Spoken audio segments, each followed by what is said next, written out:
Hi friends, പുതിയൊരു വീഡിയോയിലേക്ക് സ്വാഗതം. അങ്ങനെ വിക്രമും വേദയും കൂടെ ആ കാട്ടിനകത്ത് നിൽക്കണേ. ഒരു കത്തി കിട്ടും വേദയ്ക്കും. ഇതെന്തിനാ?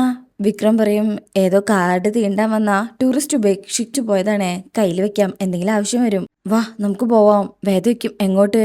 ഇവിടെ ഇരുന്നിട്ട് എന്താ കാര്യം, പുറത്ത് കിടക്കാൻ വഴി നോക്കാം. ശേഷം ഫോൺ എടുത്തിട്ട് പറയും, ഇത് ഓഫായി പോയി, ഇല്ലെങ്കിൽ ഗൂഗിൾ മാപ്പ് ഇടായിരുന്നു. വേദ പറയും, ഇവിടെ നെറ്റ്വർക്ക് ഉണ്ടെങ്കിലല്ലേ. അല്ല, നിന്റെ ഫോൺ എവിടെ? വേദ പറയും, അതാ കെട്ടിടത്തിനുള്ളിൽ വീണു പോയെന്ന് തോന്നുന്നു. വിക്രം പറയും, ആ ബെസ്റ്റ്. അപ്പൊ പിന്നെ ഒരു ഐഡിയ വെച്ച് നടക്കുക തന്നെ വേണം. വാ, വേണമെങ്കിലൊന്ന് മുഖം കഴുകിക്കോ. വേദ എന്ന് പറഞ്ഞ അവിടെ നിന്ന് എഴുന്നേൽക്കുമ്പോ തന്നെ കാലൊന്ന് സ്ലിപ്പാവും. വിക്രം വേഗം പിടിക്കും. ശ്രദ്ധിക്കണ്ടേ, വഴുക്കുന്ന സ്ഥലമല്ലേ. അയ്യോ എനിക്ക് വയ്യ എന്ന് പറഞ്ഞിട്ട് വേദ അവിടെ തന്നെ ഇരിക്കുമ്പോ, എന്ന് പറഞ്ഞാ എങ്ങനെയാ, 10-15 കിലോമീറ്ററോളം നടക്കാനുള്ളത് ഇനി, എന്നാലേ പുറത്തേക്ക് കിടക്കാൻ പറ്റൂ. വേദയ്ക്കും 15ഓ? വിക്രം പറയും, ആ എങ്ങനെയെങ്കിലും നടന്നേ പറ്റൂ. പറ്റുന്ന കാര്യം പറയൂ വിക്രം. വിക്രം ചോദിക്കും, പിന്നെ ഞാൻ എന്ത് വേണം, നിന്നെ എടുത്ത് നടക്കണോ? വേദ ചിരിച്ചുകൊണ്ട് പറയും, വേണ്ടി വരുന്ന തോന്നുന്നത്. വിക്രം ചോദിക്കും, ഏ എനിക്കൊന്നും പറ്റില്ല. വേദ പറയും, എങ്കിൽ വിക്രം വയ്ക്കോ, എന്നെ ഇവിടെ കടുവയോ പുലിയോ എന്താന്ന് വെച്ചാൽ ആക്രമിക്കട്ടെ, വല്ല ആനക്കൂട്ടോ ചവിട്ടി കൊന്നോട്ടെ, എനിക്കിനി നടക്കാൻ വയ്യ. വിക്രം പറയും, ഹോ ഇതിപ്പം മെനക്കെടായല്ലോ. വേദ പറയും, കെട്ടിടത്തുനിന്ന് രക്ഷിച്ചേ വീട്ടിലേക്ക് കൊണ്ടുപോയാൽ പോരായിരുന്നോ, എന്തിനാ ഈ കാട്ടിലേക്ക് കൊണ്ടുവന്നത്? വിക്രം പറയും, അത് ശരി, ഇതിപ്പോ ഞാൻ കൊണ്ടുവന്നാണോ, ഓടിച്ചു കയറ്റിയതല്ലേ. വേദ പറയും, വിക്രം ഓടിയ ഡയറക്ഷൻ തെറ്റിപ്പോയി, അല്ലെങ്കിൽ നമ്മളിപ്പോ വീട്ടിലിരുന്നനെ. സാരമില്ല, വിക്രം പോയിക്കോ, എന്നെ നോക്കി വിക്രം കഷ്ടപ്പെടണ്ട, ഞാനിവിടെ എവിടെയെങ്കിലും കിടന്ന് ചത്തോളാം. വിക്രം പറയുന്നേ, ഒരുമാതിരി നാടക ഡയലോഗ് അടിക്കല്ലേ. ആ ശരി ശരി ബാ എനിക്ക്. അപ്പൊ വേദ കൈയൊക്കെ പൊതിച്ചിട്ട് പറയും, എടുത്തോ. അങ്ങനെ വിക്രം വേദയുടെ നിന്ന് കോരി എടുക്കുക. അങ്ങനെ ഒരു അരുവിയുടെ നടുക്കിലൂടെയും ഒരു കാട്ടിന്റെ സൈഡിലൂടെയൊക്കെ വേദയെ എടുത്തോണ്ട് നടക്കണേ. ഈ നടത്തത്തിനിടയിലെ വേദ ഇങ്ങനെ വിക്രമിനെ നോക്കുന്നുണ്ട്. വിക്രമും പെട്ടെന്ന് അവരുടെ കണ്ണുകൾ തമ്മില് പരസ്പരം കോർക്കുന്നുണ്ട്. വേദ പെട്ടെന്ന് തന്നെ ആ കണ്ണ് പിൻവലിക്കണേ വിക്രവും. അങ്ങനെ ശേഷം നടന്ന് നടന്ന് ഒരു കാവ് പോലെ തോന്നിക്കുന്ന ഒരു സ്ഥലത്തെത്തുമ്പോ, ഇവിടെ ഇരിക്കി എന്ന് പറഞ്ഞ് വേദയെ ഒരു മരത്തിന്റെ മുകളിൽ ഇരുത്താണ് വിക്രം. കാല് പിടിക്കുമ്പോ തന്നെ വേദ കരയുന്നുണ്ട്. കരയില്ലേ, എല്ല് പൊട്ടിയിട്ടൊന്നുമില്ല, ചെറിയ സ്ട്രെയിൻ ഉണ്ട് എന്ന് പറഞ്ഞിട്ട് കാലിങ്ങനെ ഒന്നുകൂടെ പിടിക്കുമ്പോ വേദ പറയും, വേണ്ട ഒഴിയണ്ട.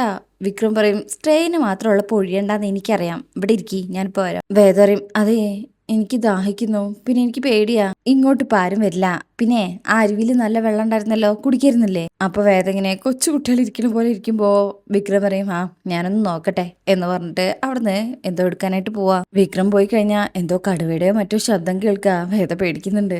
ഗുണ്ടകളാണെങ്കിൽ മറ്റൊരു ഭാഗത്ത് ഇങ്ങനെ വേദേനെയും വിക്രമിനെയും തെരഞ്ഞു നടപ്പുണ്ട്. ശേഷം പിന്നീട് കാണിക്കുന്നത്, അല്പസമയം കഴിഞ്ഞാൽ വേദയുടെ അടുത്തേക്ക് വിക്രം വെള്ളവുമായിട്ട് വരിക. വേദയ്ക്കും ഇതെവിടുന്ന, നമുക്ക് മലയാളികൾക്ക് കാടും കാട്ടിലേക്കുള്ള യാത്രയും പച്ചപ്പും അങ്ങനെയുള്ള കാര്യങ്ങളൊക്കെ വലിയ ഇഷ്ടമാണ്. അതൊക്കെ നടത്തി ഫേസ്ബുക്കില് വലിയ ലേഖനങ്ങൾ എഴുതും. പക്ഷേ കാട്ടിൽ എങ്ങനെ പെരുമാറണം എന്നറിയില്ല. ആരൊക്കെയോ വന്ന് കാട്ടിനകത്തിരുന്ന് മദ്യവെച്ചതിന്റെ ബാക്കിയാ ദാ ഈ കുപ്പിയും ഈ ലൈറ്ററും. വേദയ്ക്കും, അയ്യേ ഇതൊന്നും ഞാൻ കുടിക്കാനോ? വിക്രം പറയും, അത് നല്ല ശുദ്ധമായ വെള്ളത്തിലെ 3-4 വട്ടം കഴുകിയെടുത്തതാ, ദാ എന്ന് പറഞ്ഞു കൊടുക്കുമ്പോ വേറെ നിവർത്തിയില്ലാതെ വേദ അത് വാങ്ങിക്കണേ. എന്നാ വിക്രമിന്റെ കയ്യില് വേറെ ലൈറ്ററൊക്കെ ഉണ്ട് കേട്ടോ, ഇതൊക്കെ അവിടെ നിന്ന് കിട്ടിയെന്ന് പറയാ. അങ്ങനെ വേദ അത് വാങ്ങിച്ചു കുടിക്കും. വിക്രം പറയും, ഇങ്ങനെ കുപ്പി എറിഞ്ഞപ്പോ അത് പൊട്ടിയപ്പോ ഒരു ആനയുടെ തുമ്പിക്കൈ മുറിഞ്ഞ് വ്രണമായൊരു വാർത്തയുണ്ടായിരുന്നു. അവസാനം വെള്ളം കുടിക്കാനും തീറ്റ എടുക്കാനും കഴിയാതെ ചിരിഞ്ഞത്. വേദയ്ക്കും, എന്തിനാ ഈ ക്രൂരത, മൃഗങ്ങളോട് കാണിക്കുന്നതല്ലേ. വിക്രം പറയും, പരിസ്ഥിതി സ്നേഹം എന്ന് പറഞ്ഞിട്ട് കുപ്പിയും കൊണ്ട് കാട്ടിൽ വരുന്നവനെ ആദ്യം പിടിച്ച് ജയിലിലിടണം. ആ കാലിങ് നേട്ടിക്ക്. എന്താ ഇത്? അതോ കുറച്ച് കാട്ടുമരുന്നുകള് ചതച്ചെടുത്തതാണ്. അപ്പോഴായിരിക്കും അവിടെയൊക്കെ കുറച്ച് ചോപ്പ് തുണികള് കെട്ടിയിട്ടിരിക്കുന്നത് കാണുക. ആഹാ ഇത് പിടിക്ക് എന്ന് പറഞ്ഞ് മരുന്ന് വേദയുടെ കൈ കൊടുത്തിട്ട് വിക്രം അത് പോയി എടുത്ത് അതൊക്കെ മടക്കി വേദയുടെ അടുത്ത് വന്നിരിക്കും. ഇന്ന് രാത്രി ഇത് വെച്ച് കിട്ടിയാ നാളെ രാവിലത്തേക്ക് എല്ലാം ശരിയാവും, ഉറപ്പാ എന്ന് പറഞ്ഞിട്ട് മരുന്നൊക്കെ വെച്ച് ആ തുണി വെച്ച് അത് കെട്ടിക്കൊടുക്ക. വേദ കണ്ണെടുക്കാതെ വിക്രമിനെ നോക്കുന്നുണ്ട്. അല്ല വിക്രോ, ഇതൊക്കെ എങ്ങനെയാ പഠിച്ച്? ആ അതൊക്കെ ഒരു കഥയാ. വേദ പറയും, കഥയല്ലേ, ചുമ്മാ പറയുന്നേ, നമുക്കാണെങ്കിൽ വേണ്ടുവോളം സമയമുണ്ട്. വിക്രം, അതെ രാത്രി ആവുന്നതിന് മുമ്പ് കാട്ടിന്ന് പുറത്ത് കിടക്കണം, വാ എഴുന്നേൽക്ക്. വേദ പറയും, കെട്ടിയതല്ലേ ഉള്ളൂ, ഒരു 5 മിനിറ്റ് കഴിയട്ടെ. അതിനിടയിലേ വിക്രം ആ കഥ പറയും. പറയണ്ട് വിക്രു. വിക്രം പറയും, അതെ ഒരു 5-6 കൊല്ലം മുമ്പാ ശ്രീനിവാസ് സാറിന്റെ എതിർ ഗ്രൂപ്പിൽ പെട്ട രാഷ്ട്രീയ നേതാവിനെ ഇടുക്കിയിൽ ഒരു കഞ്ചാവ് തോട്ടം ഉണ്ടെന്ന് ഇൻഫർമേഷൻ കിട്ടി. ഇലക്ഷന് മുമ്പ് പുറത്തു കൊണ്ടുവരണമെന്ന് സാറിനൊരാഗ്രഹം. തെളിവുണ്ടെങ്കിലല്ലേ കാര്യമുള്ളൂ. ഞാൻ നേരിട്ട് പോയി അന്വേഷിക്കാന്ന് വാക്കുകൊടുത്തു. അപ്പൊ വേദ പറയും, ഓ സാറ് പിന്നെ കീ കൊടുത്ത ഓടുന്ന പാവയാണല്ലോ. പോയില്ലെങ്കിലേ അത്ഭുതമുള്ളൂ. വിക്രം പറയും, ഞങ്ങൾ 3 പേരാ പോയത്. പത്രങ്ങളിലൊക്കെ ഇത്തരം കോട്ടകളെ കുറിച്ച് അവിടുത്തെ ആളുകളെ കുറിച്ചും പോയി കണ്ടേ ലേഖനം എഴുതുന്ന ഒരാളുണ്ട്, ഒരു ഗോപൻ. വേദ പറയും, ആ ഞാൻ വായിച്ചിട്ടുണ്ട്. ഒരു നോവലിസ്റ്റും സിനിമാക്കാരനൊക്കെ അല്ലേ? വിക്രം പറയും, ആ അതെ. വേദയ്ക്കും, വിക്രുവിനെ അയാൾ അറിയോ? വിക്രം പറയും, ഒരു തവണ കണ്ടിട്ടുള്ളൂ. ശ്രീനിവാസ് സാർ അറേഞ്ച് ചെയ്ത ഒരു മീറ്റിംഗ് ആയിരുന്നു അത്. പുള്ളി തന്ന വിവരങ്ങളൊക്കെ അനുസരിച്ച് കാട് കയറി. 2 പേര് വഴിയിൽ വെച്ച് മടങ്ങി. അങ്ങ് ഉൾക്കാട്ടില. ഞാൻ ഒറ്റയ്ക്ക് കയറി. ഒരു ചെറിയ അരുവി ക്രോസ് ചെയ്ത് പോകുന്നതിനിടയിൽ ആ സംഭവം. വേദയ്ക്കും, എന്ത് സംഭവം? പെട്ടെന്ന് തലയുടെ പുറകിലെ എന്തോ ഒന്ന് കൊണ്ടു. ഞാൻ ബോധം കിട്ടേ താഴെ വീണു. വേദ പറയും, അയ്യോ. ഞാൻ ബോധം വരുമ്പോ ഞാൻ ഒരു ചെറിയ ഷെഡിന്റെ ഉള്ളിലാ. കൈയും കാലും ഒന്നും അനക്കാൻ വയ്യ. ബോധം കെട്ട് കിടന്നപ്പോ അവരെന്നെ അസലായിട്ട് പെരുമാറിയിരുന്നു. വേദയ്ക്കും, ആരെ? വിക്രം പറയും, കഞ്ചാവ് തോട്ടത്തിന്റെ ആൾക്കാര്. ഓ ഷോ. വിക്രം പറയും, പോലീസ് അല്ലെന്ന് മനസ്സിലായപ്പോ കൊല്ലാതെ വിട്ടതാ. അവിടുന്ന് കണ്ണ് കെട്ടി കാട്ടിനുള്ളിലെ എവിടെയോ രാത്രിയിൽ കൊണ്ടുവന്നിട്ടു. ആ രാത്രി മുഴുവനും അനങ്ങാൻ വയ്യാതെ ഞാൻ കിടന്നു. പിന്നീട് കണ്ണു തുറക്കുമ്പോ മറ്റൊരു ഷെഡിലാ. വീണ്ടും ഷെഡോ എന്ന് വേദയ്ക്കുമ്പോ വിക്രം പറയും, ഡി ഷെഡല്ല, ഒരു കുടില്. അതൊരു മൂപ്പന്റെ വീടായിരുന്നു. 2-3 ആഴ്ച അവിടെയായിരുന്നു.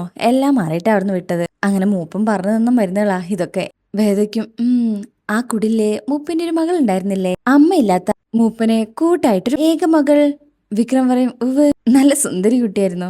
വേദ പറയും, ഓ 3-ാം ദിവസം രാത്രി അവര് വിക്രമിന് വേണ്ടി അവരുടെ ട്രൈബൽ ഡാൻസ് കളിച്ചില്ലേ? വിക്രം പറയും, അയ്യോ കണ്ടതുപോലെയാണല്ലോ ഈ പറയുന്നത്. എങ്ങനെ മനസ്സിലായി? വേദ പറയും, ഞാൻ കണ്ടിട്ടുള്ള 2 സിനിമകളിൽ ഈ ഷെഡിൽ തന്നെയുള്ള 3 സീരീസ് ഉണ്ട്. അതിലൊക്കെ ഇതേ സിറ്റുവേഷൻ കണ്ടിട്ടുണ്ട്. എന്തൊരു തള്ള ചങ്ങാതി, ചുമ്മാ ആളാസാക്കാൻ നോക്കല്ലേ.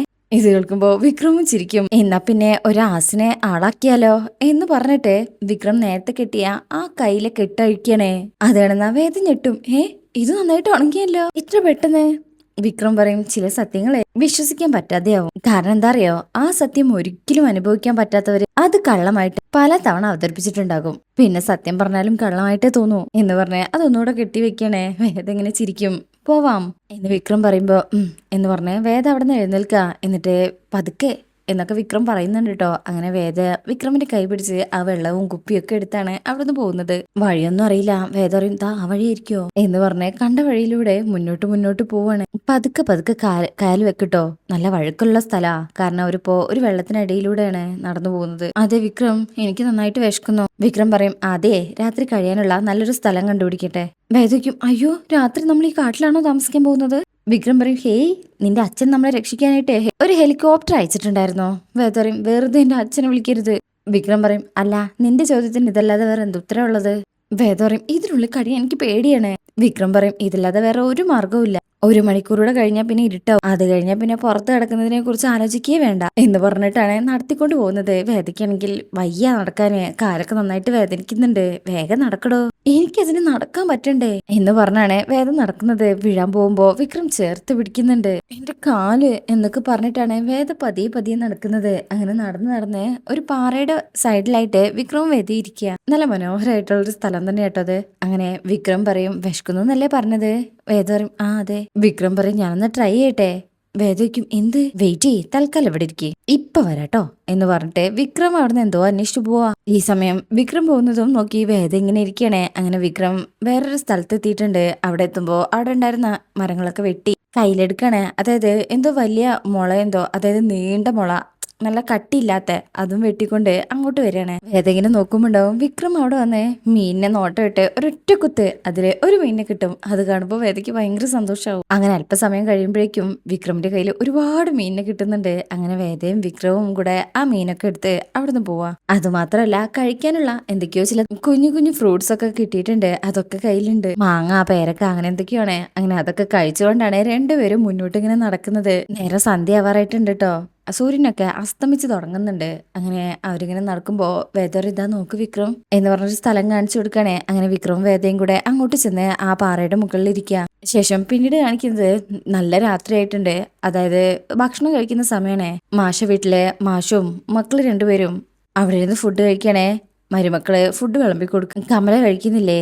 മാഷ് ചോദിക്കുമ്പോ ഇതെന്ത് പറ്റി ഇന്ന് ഉണ്ണാതിരിക്കാൻ വേറെ കാരണം വല്ലതും ഉണ്ടായോ എന്ന് വിനയം ചോദിക്കും. ഉണ്ണാതിരുന്നിട്ടൊന്നുമില്ല. മാഷ് പറയും, പിന്നെ കാണുന്നില്ലല്ലോ. നന്ദിനി പറയും അമ്മ വഴിക്കണ്ണുമായിട്ട് കാത്തിരിക്കുക. ആരെ?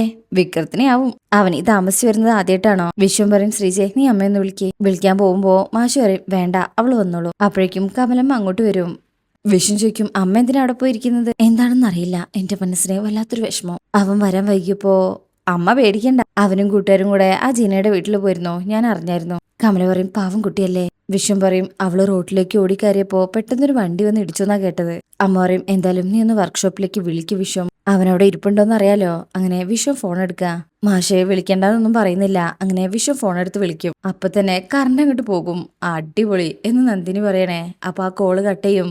വിനയം പറയും ഞാൻ ബില്ല് അടച്ചതാണല്ലോ പിന്നെന്താ? വിഷ്ണു ചോദിക്കും ഇത് മൊത്തത്തിൽ പോയതാണോ? വിനയം പറയും മഴ മാറിയില്ല, അപ്പോഴേക്ക് ഇത് തുടങ്ങി കറണ്ട് പോക്കേ, കഷ്ടം. അങ്ങനെ ശ്രീജയും നന്ദിനി അവിടെ നിന്ന് പോകും. ശ്രീജ രണ്ടും മെഴുകുതിരി കത്തിച്ചുകൊണ്ടെന്ന് അവിടെ വെക്കും. നന്ദിനി പുറത്തേക്ക് നോക്കി വരികയാണേ. ഇവിടെ മാത്രമേ കറണ്ട് പോയിട്ടുള്ളൂ, പുറത്തല്ല വീട്ടിലുണ്ട്. ഇത് കേൾക്കുമ്പോ മാഷ് ഇവരെങ്ങനെ നോക്കും. വിഷ്ണു പറയും ഞാനല്ല വിനായകനെ അടച്ചത്. വിനായകനെ പറയും അതേച്ചാ ഫ്യൂസ് ഒന്നും ഊരിയേണ്ട ആവശ്യമില്ല. വിശ്വട്ടൻ ആ KCBയിലേക്ക് ഒന്ന് വിളിച്ചേ. ആ എന്ന് പറഞ്ഞ് വിശ്വം ഫോൺ എടുത്ത് അവിടുന്ന് എഴുന്നേറ്റ് പോവാണേ. കമലം പറയും എല്ലാം കൂടെ വല്ലാത്തൊരു ദിവസമായി. ഇതേ സമയം മാഷിന്റെ മുഖത്ത് എന്തോ വലിയൊരു ടെൻഷൻ ഉണ്ട്. മാഷ് ഒന്നും പറയാതെ അവിടെ എഴുന്നേറ്റ് പോവാ. അയ്യോ മാഷ് കഴിച്ചില്ലല്ലോ. മാഷ് പറയും വേണ്ട ഇറങ്ങുന്നില്ല എന്നിങ്ങനെ പറയുന്നിടത്താ ഈ ഭാഗം കഴിയുന്നത്. അപ്പൊ ഇതിന്റെ നെക്സ്റ്റ് ഭാഗത്തിലെ രാത്രിയായിട്ടുണ്ടല്ലോ, വേദയും വിക്രവും കാട്ടിനകത്തും. പാറയുടെ മുകളിൽ ഇങ്ങനെ കിടന്ന ശീലമില്ലാത്തോണ്ട് ഒരു പുല്ല് കിടക്ക ഉണ്ടാക്കുക. അത് പറഞ്ഞ് രണ്ടും കൂടെ ചെറുതായിട്ടൊന്ന് അടിയാവുന്നുണ്ട്. വിക്രമിനെങ്ങനെ ഈ സംസാരമൊക്കെ കേട്ട് വേദ എൻജോയ് ചെയ്തിരിക്കട്ടോ. ഇതേ സമയം മറ്റൊരു സ്ഥലത്ത് MLA അവര് അവിടുന്ന് മിസ്സായ വിവരം അറിയണേ. അതിന്റെ പേരിൽ എല്ലാവരോടും ദേഷ്യപ്പെടുന്നുണ്ട്. അങ്ങനെയൊക്കെയാണ് ഈ ഭാഗത്തുള്ളത്. അപ്പൊ നിങ്ങൾക്ക് റിവ്യൂ ഇഷ്ടമായിട്ടുണ്ടെങ്കിൽ ചാനൽ എല്ലാവരും ഒന്ന് ലൈക്ക് ചെയ്ത് സബ്സ്ക്രൈബ് ചെയ്ത് സപ്പോർട്ട് ചെയ്തേക്കണേ. താങ്ക്